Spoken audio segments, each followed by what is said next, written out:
अस्सलाम वालेकुम everyone, welcome to you for universe. Saifullah here again. और आज की एंड्रॉइड डेवलपमेंट की वीडियो के अंदर हम ये सीखेंगे कि किस तरीके से किसी भी रेस्टफुल एपीआई को गेट मेथड के थ्रू उसके यूआरएल के अंदर किस तरीके से पैरामीटर्स को सेंड कर सकते हैं। So let's get started.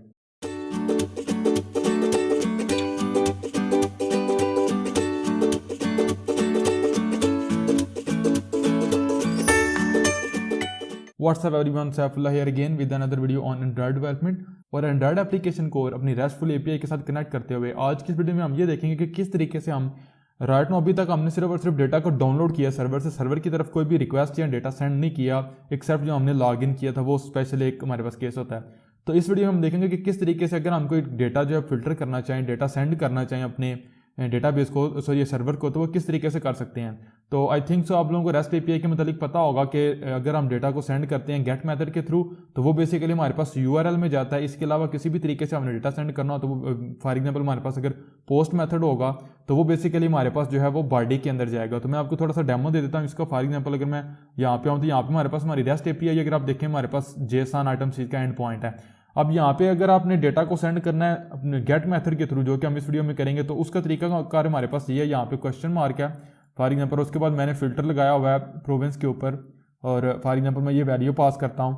तो आप देखेंगे सिर्फ वो वाले प्रोविंस जिनका, वो वाले सिटीज जिनका सूबा मेरे पास सिंध है वो मेरे पास यहाँ पे शो होंगे। अगर आप यहाँ पे फॉर एग्जांपल केपी के पास करेंगे तो आपको आई थिंक सिर्फ एक या दो सिटीज शो होंगे। आपने देखा हमारे पास केपी के का एक सिटी हमारे पास शो हो रहा है, सिटीज शो हो रही हैं। और अगर आप यहाँ पे फॉर एग्जांपल पंजाब पास करेंगे तो आपको कुछ 7 सिटीज शो होंगे। तो बड़ा इंपॉर्टेंट चीज़ ये है कि जो बेसिकली गेट रिक्वेस्ट होती है इसके थ्रू जो पैरामीटर हम पास करते हैं वो हमारे पास यूआरएल में जाते हैं। आपने देखा हमारे पास सिंटैक्स ये होता है क्वेश्चन, इसकी हमें जरूरत पड़ेगी इस वीडियो में आगे। क्वेश्चन मार्क है, उसके बाद हमारे पास जो है वो हमारे पास वैल्यू होगी, सॉरी हमारे पास की होगी, जिस की के ऊपर हमने बेसिकली डेटा सेंड करना और उस की हमारे पास इक्वल्स के बाद वैल्यू होगी। तो इस वीडियो में वीडियो शायद थोड़ी सी लंबी हो जाए। पहले मैंने सोचा था गेन के कोड कॉपी कर लूँ, लेकिन फिर मैंने सोचा साथ साथ करूंगा, आप लोगों को समझ भी आ जाएगी। तो स्टैंडर्ड जावा का जो कोड होगा उसमें सिंपल हम जो है अपना यूआरएल लेंगे, उसको इस सिंटैक्स के अंदर जो है वो कन्वर्ट करेंगे। ये बेसिकली जो यूआरएल के साथ हमारे पास पैरामीटर्स गेट रिक्वेस्ट के अंदर इनकोड होते हैं, बेसिकली UTF-8 का जो हमारे पास करैक्टर सेट है उसके अंदर इनकोड होते हैं, तो वो हमें इनकोड करने पड़ेंगे। तो स्टार्ट करते हैं। फॉर एग्जांपल जो पोस्ट रिक्वेस्ट है इसके ऊपर नेक्स्ट वीडियो में बात करेंगे, डिटेल में आपको बताऊंगा। तो यहाँ पे आऊँगा और अगेन जाऊँगा अपने यूटिल्स पैकेज के अंदर और यहाँ पे आप देख सकते हैं मैंने जो अगेन मैं अपनी जो प्रीवियस मेरा जो स्टार्टिंग वाली एक दो वीडियोस थी उनके अंदर आ चुका हूँ। अगर मैं एप्लीकेशन के ऊपर जाऊँ तो आप देखेंगे हमारे पास जो है सिंपल हमारा रन कोड का बटन है और हमारे पास कोई भी हमारे पास जो रिसाइकल व्यू वगैरह वो शो नहीं हो रहा। जितनी दफ़ा क्लिक करेंगे डेटा आपका ऐड होता जाएगा टेक्स्ट व्यू के ऊपर, तो वो आप उसको स्क्रॉल कर सकते हैं। तो मैं आता हूँ यहाँ पे और यूटिल्स के अंदर जो है वो मैं एक न्यू जो हो जावा क्लास क्रिएट कर लूँगा और इसको कह दूँगा रिक्वेस्ट पैकेज। और ये बेसिकली इसकी कोई सुपर क्लास नहीं होगी, लेकिन ये क्लास हमारे पास नेक्स्ट भी कुछ वीडियोस के अंदर हम इसको यूज़ करेंगे। उसके बाद सबसे पहले मैं क्या करूँगा इसके अंदर, एक तो पहली बात है मेरे पास ये क्लास पोस्ट जो होगी, तो सबसे पहले प्राइवेट मैं एक स्ट्रिंग क्रिएट कर लूँगा और इसको बेसिकली मैं कह दूँगा एंड पॉइंट। अगेन एक स्ट्रिंग कॉल कर लूँगा और स्ट्रिंग क्रिएट कर लूँगा और इसको मैं कह दूँगा रिक्वेस्ट मेथड। और उसके बाद अगेन मैं एक, अब यहाँ पे जो बेसिकली मैं क्रिएट करूँगा मेरे पास बेसिकली मैप होगा, उसकी की भी मेरे पास स्ट्रिंग होगी और उसकी वैल्यू भी वो मेरे पास स्ट्रिंग होगी। इसको इंपोर्ट कर लेते हैं मैप को और इसको सिंपल कह देंगे पैराम्स। और जो मेरे पास रिक्वेस्ट मेथड है इसको बेसिकली मैं, बल्कि रिक्वेस्ट मेथड नहीं, सिंपल यहाँ पे मेथड करेंगे। तो इसको मैं यहाँ पे इनिशियलाइज भी करवा दूंगा गेट से। बाय डिफ़ॉल्ट हमारे पास अगर कोई भी पैकेज जो हमारा यूज़ होगा तो वो हमारे पास ये होगा। सिंपल इसके जो है वो मैं यूज़ करूँगा कंट्रोल इंटर को। यहाँ आप जाएंगे कोड के ऊपर, जनरेट के ऊपर और यहाँ से बेसिकली गेटर सेटर सेलेक्ट करेंगे और तीनों मेथड्स के लिए गेटर और सेटर क्रिएट करेंगे। उसके बाद बेसिकली मैंने यहाँ पे इनको मैं क्लोज करता हूँ, कोलैप्स आप कर सकते हैं इनको कंट्रोल माइनस से, आई थिंक सो, हाँ जी। तो उसके बाद बेसिकली मैं यहाँ पे नीचे एक जो है वो क्रिएट करूँगा मेथड पब्लिक, हम बेसिकली स्ट्रिंग रिटर्न करेगा और हम इसको कह देंगे गेट इनकोडेड पैराम्स। और इसमें बेसिकली हमारे पास जो मेन काम है वो होगा, इसमें बेसिकली हम अपने यूआरएल को कन्वर्ट करेंगे जिस तरीके का यूआरएल हमने यहाँ पे देखा है इस फॉर्मेट के अंदर। तो उसके लिए सबसे पहले मैं यहाँ पे स्ट्रिंग बिल्डर यूज़ कर लूँगा, SB equal to new string builder. और यहाँ पे मैं थोड़ा सा कोड मैंने कॉपी किया वो मैं पेस्ट करूँगा, इतना मुश्किल कोड नहीं है। तो मैं आप लोगों को सारा समझाऊँगा कि किस तरीके से हमारे पास क्या हो रहा है। तो यहाँ पे देख लेते हैं क्या हो रहा है। हमारे पास स्ट्रिंग बिल्डर हमारा क्रिएट होगा, फिर हम क्या करेंगे, पैराम्स हमारे पास जो है वो स्ट्रिंग है, यहाँ पे भी स्ट्रिंग है। ये जो स्ट्रिंग है की, ये की बेसिकली हमारे पास यहाँ पे नीचे लेके आऊँ तो आप देखेंगे, आपने देखा जो प्रूवेंस है वो हमारे पास की होगी, और जो पंजाब है या कोई भी वैल्यू देंगे वो बेसिकली एज अ वैल्यू हमारे पास यूज़ होगी। तो ये पैरामीटर को हमने बेसिकली इनकोड करना है। तो यहाँ पे बेसिकली ये मैं स्ट्रिंग की क्रिएट कर रहा हूँ बेसिकली फॉर ईच लूप के थ्रू। params डॉट की सेट, जो कीज़ होंगी उनके ऊपर मैं जो है पहले लूप करूँगा। तो स्ट्रिंग वैल्यू मेरे पास नल होगी, मैं करूँगा वैल्यू इज इक्वल टू, मैंने इनकोड करना है इसको UTF-8 के अंदर। तो मेरे पास URL इनकोडर क्लास का एक स्टैटिक मेथड है इनकोड, तो इसको बेसिकली मैं पैरामीटर्स डॉट गेट की करूँगा। तो बेसिकली मेरे पास क्या होगा, ये जो स्ट्रिंग की वैल्यू है इसके अंदर इस पैरामीटर की जो की होगी इसके अगेंस्ट जो वैल्यू होगी वो कन्वर्ट होकर बेसिकली मुझे इस वैल्यू के अंदर मिल जाएगी। और उसके बाद बेसिकली ट्राई स्टेटमेंट के बाद जब मैं आऊँगा तो उसके बाद चेक करूँगा, पहली दफ़ा ये स्टेटमेंट हमारी एग्जीक्यूट नहीं होगी जब स्ट्रिंग बिल्डर हमारे पास 0 होगा, क्योंकि अगर हमारे पास फॉर एग्जाम्पल अगर हमारे पास ये पैरामीटर हैं तो पहली दफ़ा जो हमारे पास मैप होगा उसके अंदर सिर्फ 2 ही वैल्यूज़ होंगी, सॉरी एक ही वैल्यू होगी, की प्रोविंस वैल्यू पंजाब। तो यहाँ पे अब क्या होगा कि वैल्यू के अंदर हमारे पास पहले नल होगा और की के अंदर बेसिकली हमारे पास प्रोविंस होगा। तो हम ये पहले प्रोविंस को इनकोड करेंगे UTF-8 के अंदर, और उसके बाद बेसिकली मेन हमने इसको जो है की को इनकोड करना होता है। उसके बाद मैं चेक करूंगा क्या स्ट्रिंग बिल्डर की लेंथ 0 से बड़ी तो नहीं, स्ट्रिंग बिल्डर के अंदर अभी तक हमारे अंदर कुछ नहीं है तो 0, तो यानी कि कुछ भी नहीं है, तो लेंथ जो है 0 से कम है। तो यहाँ पे मैं यूज़ करूँगा स्ट्रिंग बिल्डर डॉट अपेंड की, जो अपेंड करते हुए जो की है यहाँ पे मैंने क्रिएट की है ये वाली की वो अपेंड करूँगा। और जो सेकंड स्ट्रिंग है यहाँ पे मैप के अंदर, उसके अंदर बेसिकली हमारे पास वैल्यू होगी, तो मैं क्या करूँगा इस की के अंदर मेरे पास प्रोविंस की वैल्यू होगी, वैल्यू इज इक्वल टू, इसको मैं इनकोड करूँगा UTF-8 के अंदर, और फिर मैं बेसिकली चेक करूँगा क्या स्ट्रिंग बिल्डर हमारे पास 0 से ज़्यादा तो नहीं है। और पहली दफ़ा स्ट्रिंग बिल्डर जो हमारे पास उसकी लेंथ डेफिनेटली 0 से बड़ी नहीं होगी, तो ये स्टेटमेंट हमारी एग्जीक्यूट नहीं होगी। यहाँ पे यूज़ करेंगे स्ट्रिंग बिल्डर डॉट अपेंड की, जो मेरे पास की होगी वो स्ट्रिंग बिल्डर के साथ अपेंड होगी, और उसके साथ में आपने देखा हमारे पास हमने इक्वल्स का साइन है तो इक्वल्स का साइन अपेंड करूँगा, और उसके साथ अपेंड करूँगा जो एक्चुअल वाली पंजाब की वैल्यू जो बेसिकली हमने इनकोड की हुई है URL इनकोड के अंदर, तो वो बेसिकली यहाँ पे हमारे पास मिल जाएगी। अब नेक्स्ट टाइम अगर फॉर एग्जांपल अगर आप मल्टीपल पैरामीटर आपने देने होंगे, तो जो URL के थ्रू मल्टीपल पैरामीटर्स हम देते हैं वो बेसिकली हम इस तरीके से देते हैं, हमारे पास एम्परसेंड साइन आता है और उसके बाद अगेन आप देख सकते हैं फॉर एग्जांपल ऑर्डर बाय, और यहाँ पे आप वैल्यू दे सकते हैं फॉर एग्जांपल सिटी नेम। तो अब आपके पास जो डेटा रिटर्न आएगा वो बेसिकली सिटी नेम के हिसाब से रिटर्न होकर आएगा। वो बाय डिफ़ॉल्ट भी सिटी नेम के हिसाब से हमारे पास जो है वो ऑर्डर बाय होके आ रहा है, क्योंकि मैंने अपनी जो हमारे पास हमारी अपनी रेस्ट API मैंने उसको इतना ज़्यादा कस्टमाइज़ नहीं किया बहुत ज़्यादा फीचर्स डालते हुए। तो फिर आई थिंक सो आप लोगों को समझ आ चुकी होगी जो चीज़ मैं यहाँ पे करना चाह रहा हूँ। तो जब ये हमारे पास हमारा जो URL हमारी रिक्वेस्ट होगी, हमारे पैरामीटर्स जो होंगे वो इसके अंदर इनकोड हो जाएंगे, तो उसके बाद जो मोस्टली हमारा काम था वो यहाँ पे हो रहा है। सबसे पहले आप क्या करेंगे, यहाँ पे हमारे पास कोई एरर है यहाँ पे, बल्कि हमने बेसिकली एक वैल्यू रिटर्न करनी है, तो मैं यूज़ कर लूँगा sp.toString, तो जो URL हमने क्रिएट किया इनकोड किया वो यहाँ पे रिटर्न हो जाएगा। अब यहाँ पे बेसिकली इसी क्लास को जो पोजो क्लास है इसके ऊपर जो है वो हम पार्सलेबल को भी इंप्लीमेंट करना चाहते हैं, तो इस क्लास के अंदर आएंगे, अगेन कोड जनरेट के ऊपर जाएंगे और नीचे हमारे पास पार्सलेबल है, और जितनी भी कमांड ए करें सारी फील्ड्स को सिलेक्ट करें तो ओके कर दें। तो नॉर्मली इस तरह की पोजो का हमने पहले पार्सलेबल नहीं किया हुआ, लेकिन आपने देखा हमारे पास एक कम्प्लेक्स डेटा टाइप है मैप, लेकिन इसके बावजूद भी कि ये मैप है ये इसलिए हमारे पास पार्सलेबल होगी है कि मैप के अंदर जो वैल्यूज़ हैं वो दोनों फील्ड्स जो दोनों वैल्यूज़ हैं बेसिकली स्ट्रिंग्स हैं, प्रिमिटिव्स हैं। तो अगर आप नीचे आएंगे तो आप देखेंगे उस मैप के लिए भी बेसिकली हमारे पास दोनों स्ट्रिंग्स के लिए डेटा को जो है वो ट्रीट किया जा रहा है। तो अब बेसिकली क्या होगा, मैं अगर जाऊँगा मेन एक्टिविटी के ऊपर तो यहाँ पर बेसिकली रन कोड के अंदर जैसे मैं क्लिक करता हूँ नेटवर्क ओके के अंदर तो मैं बेसिकली डायरेक्ट JSON सेंड कर रहा हूँ अपनी इंटेंट सर्विस को। तो पहली तो बात है यहाँ पे JSON नहीं जाएगा, यहाँ पे अब बेसिकली हम जो है वो ऑब्जेक्ट क्रिएट करेंगे request package new request package, और उसके बाद मैं करूँगा request dot set and point, और यहाँ पे बेसिकली एंड पॉइंट मेरे पास JSON URL होगा। उसके बाद मैं यूज़ करूँगा request package dot set params, और पैराम्स के अंदर मैं बेसिकली 2 वैल्यूज जो है वो पास करूँगा। पहली वैल्यू जो बेसिकली मैं पास करूँगा वो मेरे पास होगी प्रोवेंस, और जो नेक्स्ट वैल्यू मैं पास करूँगा वो फॉर एग्जांपल मैं राइट नो सिंध पास कर दूंगा। सेट पैराम्स के ऊपर हमारे पास एरर है, इसको भी ठीक कर लेते हैं, जाएंगे सेट पैराम्स के ऊपर, और यहाँ पे बेसिकली मैप को रिसीव नहीं करेंगे बल्कि एक स्ट्रिंग रिसीव करेंगे, स्ट्रिंग, और उसको कह देंगे की, और जो सेकंड स्ट्रिंग हम रिसीव कर रहे हैं बेसिकली इसको कह देंगे वैल्यू, और यहाँ पे मैं यूज़ कर लूँगा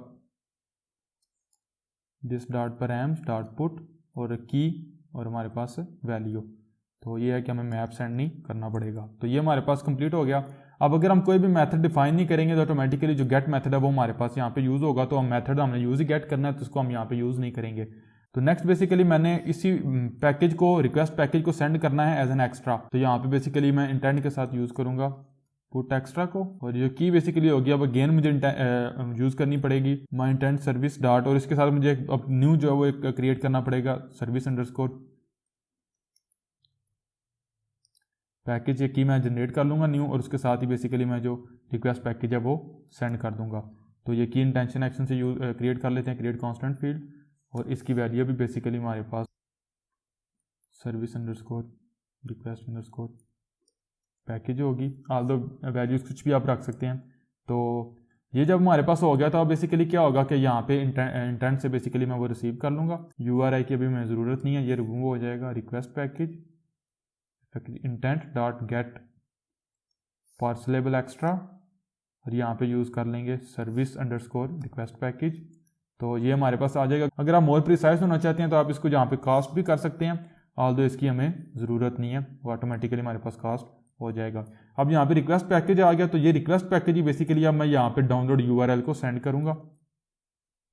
रिक्वेस्ट पैकेज तो मुझे अब ये डाउनलोड URL जो है वो मॉडिफाई करना पड़ेगा। तो डाउनलोड URL के ऊपर जाता हूँ, और ये बेसिकली हमसे कोई वैल्यू रिसीव नहीं करेगा, ये बेसिकली सिर्फ हमारे यहाँ रिक्वेस्ट पैकेज रिसीव करेगा। अब यहाँ पे जब बेसिकली आ गया तो सारा जो बाकी काम है वो मैं यहाँ पे यूज़ करूँगा, होगा हमारे पास। सबसे पहले यहाँ पे एक स्ट्रिंग क्रिएट कर लेते हैं, उसको क्या देते हैं एड्रेस, और उसकी वैल्यू बेसिकली आएगी request package dot gate and point. तो जो बेसिकली JSON URL हमने पास किया होगा वो हमें यहाँ पे स्ट्रिंग में मिल जाएगा, जो एक्चुअल एंड पॉइंट होगा। इसके ऊपर अभी हमारे पैरामीटर्स जो हैं वो असाइन नहीं हुए होंगे। इसके बाद अगेन एक स्ट्रिंग क्रिएट करेंगे, और उसके अंदर बेसिकली इसको मैं कह दूंगा इनकोडेड पैराम्स, और अगेन यूज़ करेंगे request package dot gate encoded params. अब यहाँ पे बेसिकली आपको समझ आएगा सारा काम कि हम जो इनकोडेड पैराम्स है वो क्यों यूज़ कर रहे थे। अब सिंपल है कि इफ स्टेटमेंट को यूज़ करूँगा, और यहाँ पे चेक करूँगा request package dot get method dot equals, और अगर ये हमारे पास गेट रिक्वेस्ट है उस केस के अंदर, और एंड कंडीशन के अंदर चेक कर लेंगे इनकोडेड पैराम्स डॉट लेंथ, और अगर ये हमारे पास 0 से बड़ी है उस केस में क्या करना हमने, जो हमारे पास बेसिकली एड्रेस है ये वाला, इसको हमने मॉडिफाई करना है। तो मैं कह दूंगा एड्रेस इक्वल्स, और बेसिकली यहाँ पे यूज़ करूँगा स्ट्रिंग डॉट फॉर्मेट, और यहाँ पे यूज़ करूँगा मैं प्लेस होल्डर्स स्ट्रिंग के लिए, फिर क्वेश्चन मार्क, क्योंकि यहाँ पे मैंने आप लोगों को बताया था कि जो बेसिकली एक्चुअल हमारे पास URL होता है यहाँ पे, और जितने भी आगे हमारे पास पैरामीटर्स होते हैं वो दोनों बेसिकली क्वेश्चन मार्क से हमारे पास जो है वो क्वेश्चन मार्क से वो बेसिकली डिफरेंशिएट हो रहे होते हैं। तो वो क्वेश्चन मार्क, उसके बाद बेसिकली यहाँ पे मेरे पास % आएगा, और बेसिकली अब यहाँ पे मैं वैल्यू पास कर दूंगा। पहले मैं एड्रेस पास करूंगा, और उसके बाद सेकंड नंबर पे इनकोडेड पैराम्स पास करूंगा, तो जो मेरा एक्चुअल एड्रेस है वो यहाँ पे हो जाएगा। तो इसके साथ ही मेरा सारा कोड कंप्लीट हो जाएगा। सिंपल एक चीज़ यहाँ पे चूज़ करूँगा, प्रॉब्लम तो कोई नहीं, लेकिन मैं अपने कोड को थोड़ा सा डायनामिक करना चाहता हूँ रिक्वेस्ट पैकेज की वजह से। तो request package dot get method को कॉल कर लूँगा, क्योंकि हमने मेथड सेट नहीं किया हुआ, तो ऑटोमेटिकली वो चूँकि यहाँ पे हमने उसको हार्ड कोड किया हुआ गेट, तो गेट हमारे पास यूज़ होगा। तो अब बेसिकली क्या है कि जो मेरे पास यहाँ पे इंपॉर्टेंट चीज़ नोट करें मेन एक्टिविटी में, तो यहाँ पे मैं प्रोविंस पास कर रहा हूँ, और उसकी वैल्यू सिंध कर रहा हूँ, सिंध पास कर रहा हूँ। तो सिर्फ वो वाले सिटीज़ जो हमारे पास जिनका सुबह सिंध होगा वो हमारे पास यहाँ पे शो होंगे। लेकिन रिक्वेस्ट पैकेज के अंदर जाने मेक श्योर करने के लिए क्या हमने मैप को, हाँ जी, जो जिस चीज़ का डर था, मैप को यहाँ पे इनिशियलाइज करवाना है new hash map concrete implementation के साथ। तो अब कंप्लीट हमारा हो गया कोड, रन करते हैं इसको। एप्लीकेशन ओपन होगी, क्लिक करेंगे रन कोड के ऊपर। तो आपने देखा जो सिर्फ हैदराबाद और कराची हमें यहाँ पे शो हुआ है। जितने दफ़ा आप क्लिक करेंगे तो वो हैदराबाद और कराची दोबारा इंटरनेट सर्वर से डाउनलोड होगा हमारे पास, लेकिन सिर्फ वो वाले सिटीज़ हमारे पास आ रही हैं जिनका सुबह हमारे पास सिंध है। मेन एक्टिविटी के ऊपर जाते हैं, वैल्यू को चेंज करते हैं, यहाँ पे फॉर एग्जांपल KPK कर देते हैं, दोबारा रन करते हैं। तो रन कोड, और आपने देखा सिर्फ पेशावर हमारे पास है। इसको चेंज कर लेते हैं पंजाब के ऊपर। तो अब कुछ सिटीज़ हमारे पास आएंगे जो कि बेसिकली पंजाब के हैं, और सेम अगर आप बलोचिस्तान चेक करना चाहते हैं तो वो आप कर सकते हैं। और अब यहाँ पे इस चीज़ को अंडरस्टैंड करना एज अ डेवलपर हमारे लिए बहुत ज़रूरी है, स्पेशली जब हम बिगिनर और सीख रहे हैं कि सर्वर साइड के ऊपर क्या हो रहा है। रेस्ट API हमारी रेस्ट सर्विस सर्वर साइड के ऊपर किस तरीके से इन रिक्वेस्ट को गेट रिक्वेस्ट और उसके साथ पैरामीटर्स को हैंडल कर रही है। तो अगर मैं यहाँ पे अपनी API के ऊपर जाऊँ, रेस्ट API के ऊपर, और यहाँ पे आइटम्स query.php की फाइल ओपन करूँ, ऑलरेडी ओपन है मेरे पास। तो आपने देखा बेसिकली सबसे पहले जैसे ही मेरी PHP की फाइल शुरू होती है तो मैं क्यूरी बिल्ड कर रहा हूँ सिलेक्ट स्टैटिक फ्रॉम सिटीज़। मेरे पास टेबल का नेम है। उसके बाद बेसिकली मैं प्रोविंस को फिल्टर लगा रहा हूँ, प्रोविंस के फिल्टर के लिए चेक कर रहा हूँ। ये तो मेरे पास सिंपल कमेंट है। अब ये जो मेरे पास अरे है $_get और $_post, ये हमारे पास इनको PHP में हम जो है वो ग्लोबल अरेज कहते हैं। तो जितनी भी गेट रिक्वेस्ट के पैरामीटर्स होंगे ऑटोमेटिकली वो यहाँ पे हमारे पास आते हैं, और जितने भी पोस्ट रिक्वेस्ट के पैरामीटर्स होंगे वो यहाँ पे आते हैं। अब आपने देखा यहाँ से बेसिकली हम जो प्रोविंस सेंड कर रहे हैं, मैं ऑलरेडी यहाँ पे जो है वो यहाँ पे चेक कर रहा हूँ उसकी वैल्यू प्रोविंस की, और जो अगर वो वैल्यू अगर गेट के अंदर वो मुझे मिली तो मैं इस वेरिएबल के अंदर उसको जो है वो वैल्यू को स्टोर करवा रहा हूँ। अगर वो मुझे पोस्ट में मिलती है तो फिर भी मैं उसको यहाँ पे स्टोर करवा रहा हूँ। उसके बाद मैं नीचे चेक कर रहा हूँ कि अगर मेरे पास प्रोविंस की वैल्यू सेट है, यानी कि दोनों केसेस में गेट या पोस्ट दोनों के केसेस में अगर प्रोविंस के अंदर कोई वैल्यू आई है तो उसको मैं यहाँ पे अब हार्ड कोड, ये मेरे पास कॉलम का नेम है और मैं फिल्टर के रे के अंदर लगा रहा हूँ कि प्रोविंस इज इक्वल टू और $प्रोविंस की वैल्यू मैं यहाँ पे सेंड कर रहा हूँ। अब फॉर एग्जांपल यहाँ पे अगर हम मल्टीपल पैरामीटर्स सेंड करना चाहते हैं गेट रिक्वेस्ट के अंदर, तो मैं क्या करता हूँ, फॉर एग्जांपल इसी कोड को कॉपी कर लूँगा और यहाँ पे पेस्ट कर देता हूँ। यहाँ पे कह देता हूँ ऐड ID फिल्टर, और यहाँ पे अब प्रोविंस की बजाय ID चेक करूँगा, अगेन ID, यहाँ पे भी ID होगी और यहाँ पे भी ID। अब गेट या पोस्ट दोनों के अंदर अगर मैं ID सेंड करता हूँ, पोस्ट के अंदर अभी हम सेंड नहीं कर रहे तो मैं इसको यहाँ से रिमूव कर देता हूँ, सिंपल थोड़ा सा रखते हैं। तो यहाँ पे अब मेरे पास ID के वेरिएबल के अंदर ID आएगी। उसके बाद फिर मैंने इसी को कॉपी करना है, इसी कोड को, और यहाँ पे नीचे पेस्ट करूँगा और मैं चेक करूँगा इस सेट $ID। PHP के अंदर किसी भी वेरिएबल को क्रिएट करने या एक्सेस करने के लिए $साइन को यूज़ करते हैं। तो मैं फिल्टर की रे के अंदर जो है वो यूज़ करूँगा ID is equal to ID। तो अब बेसिकली क्या होगा, अगर मैं यहाँ पे अपनी REST API को ओपन करूँ तो आप देखेंगे फॉर एग्जांपल यहाँ पे अगर मैं यूज़ करता हूँ $, province is equal to Punjab, और तो पंजाब के सिटीज़ आएंगे, और यहाँ पे अगर मैं एंड साइन को यूज़ करता हूँ और अगर ID में फॉर एग्जांपल देता हूँ 3, तो हमारे पास फैसलाबाद आएगा जिसकी ID 3 है, और स्टिल अभी तक हमारे पास ये पंजाब के अंदर है। अगर यहाँ पे फॉर एग्जांपल हम 10 देते हैं तो अब 10 ID के साथ जो भी सिटी है वो हमारे पास पंजाब में नहीं है। तो अगर मैं पंजाब को रिमूव करूँगा तो वो सिटी हमारे पास आ जाएगा, लेकिन तो आपने देखा सिटी हमारे पास आ गया, और ये हमारे पास कौन सा सिटी आया, हैदराबाद आया, ये सिंध के अंदर है हमारे पास अवेलेबल। तो अगर मैं यहाँ पे लिखता हूँ ID 10 और यहाँ पे फिर ID पहले दे देते हैं, उसके बाद लिख देंगे एंड इक्वल टू सिंध। तो आपने देखा सिंध के अंदर एक ही हमारे पास ऐसा सिटी है जो जिसकी ID हमारे पास 10 है। तो अगर ID को रिमूव करें तो आई थिंक सिंध के अंदर हमारे पास वैसे ही एक सिटी है, नहीं 2 हैं, सिंध, हाँ जी, हैदराबाद, और इसके अलावा कोई और भी सिटी हमारे पास यहाँ पे कराची भी अवेलेबल है, सॉरी, तो कराची को कैसे भूल गए यार हम। तो बहरहाल ये है। अब अगर आते हैं एंड्रॉइड स्टूडियो के ऊपर, तो यहाँ पे अगर हम मल्टीपल जो है वो पैरामीटर्स को सेट करना चाहते हैं, इसको डुप्लीकेट करेंगे। सेकंड पे हमारे पास ID होगी, फॉर एग्जांपल पंजाब के लिए ID में पास कर देता हूँ 8 पास कर देते हैं। अब 8 पता नहीं किसकी ID है, बहरहाल अगर पंजाब के अंदर कोई ऐसा सिटी हुआ जिसकी ID 8 है तो वो हमारे पास यहाँ पे शो होगा, तो वो हमारे पास मुल्तान है। अगर ID को चेंज करेंगे अगेन फॉर एग्जांपल यहाँ पे 2 कर देते हैं, 2 के ऊपर आई थिंक सो लाहौर या इस्लामाबाद होगा, तो 2 के ऊपर हमारे पास लाहौर है। तो ये था गाइस किस तरीके से हम मल्टीपल पैरामीटर्स को जो है वो रिक्वेस्ट कर सकते हैं अपने API के अंदर, और किस तरीके से गेट रिक्वेस्ट को यूज़ करते हुए हम पैरामीटर्स को सेंड करते हैं अपनी RESTful API की तरफ। और फिर हम देखा कि किस तरीके से हम बेसिकली हमारा जो सर्वर होता है REST API जो सर्वर के ऊपर होती है वो किस तरीके से उनको रिसीव करती है और हैंडल करती है। तो मैं वीडियो को इसके साथ स्टॉप करता हूँ, इंशाल्लाह मिलता हूँ आप लोग से नेक्स्ट वीडियो में। अब नेक्स्ट वीडियो में हम देखेंगे एक दफ़ा जब हमारे पास रिक्वेस्ट पैकेज आ गई, रिक्वेस्ट पैकेज की क्लास आ गई, और उसके बाद बेसिकली इस क्लास के अंदर हमारे पास सारा कोड आ गया कि किस तरीके से हमने पैरामीटर्स को मेथड सेट करना है, इनपुट गेट या पोस्ट का, और किस तरीके से इनकोडेड पैरामीटर्स हमने हासिल करने हैं। तो फिर बहुत इजी हो जाता है हमारे पास कि हम बेसिकली गेट रिक्वेस्ट है जो इसको basically few lines of code के साथ ही पोस्ट रिक्वेस्ट के अंदर चेंज कर देंगे और पैरामीटर को भी सेंड करके देखेंगे। तो अब अगर आप लोगों को वीडियो पसंद आई हो तो प्लीज़ लाइक कीजिएगा, सब्सक्राइब करें मेरे चैनल के ऊपर अगर आप न्यू है। अगर ऑलरेडी आपने सब्सक्राइब किया हुआ फिर तो आप लोगों का लाइक बनता है यार। कोई भी क्वेश्चन हो ask me any time in the comments. Project का जो भी कोड होगा यहाँ पे आपको नजर आ रही है ब्रांच, तो गिटहब के अंदर यहाँ पे आपको लिंक नजर आ रहा होगा, वीडियो के स्टार्ट के अंदर डिस्क्रिप्शन में भी होगा, तो आप वहाँ से गिटहब से ये पूरी रिपोजिटरी या इसकी कोई भी ब्रांच डाउनलोड कर सकते हैं। अगर आप इसको यूज़ कर सकते हैं। अगेन मैं आपको रिकमेंड ये करूँगा एक दफ़ा आप सीख लें तो आप लाजमी मिनिमम एक दफ़ा जो है वो किसी और REST API के साथ जो है वो इसकी प्रैक्टिस करें, क्योंकि अदरवाइज आप सिर्फ वही काम कर रहे हैं जो मैं यहाँ पे कर रहा हूँ। आप देखेंगे लिखेंगे, आपकी लर्निंग उतनी नहीं बिल्डअप होगी जितनी होनी चाहिए, जितनी मैं चाहता हूँ कि आप लोगों को समझ आए। तो बहरहाल मिलता हूँ आप लोग से नेक्स्ट वीडियो में, तब तक के लिए अल्लाह हाफिज़ एंड हैप्पी कोडिंग।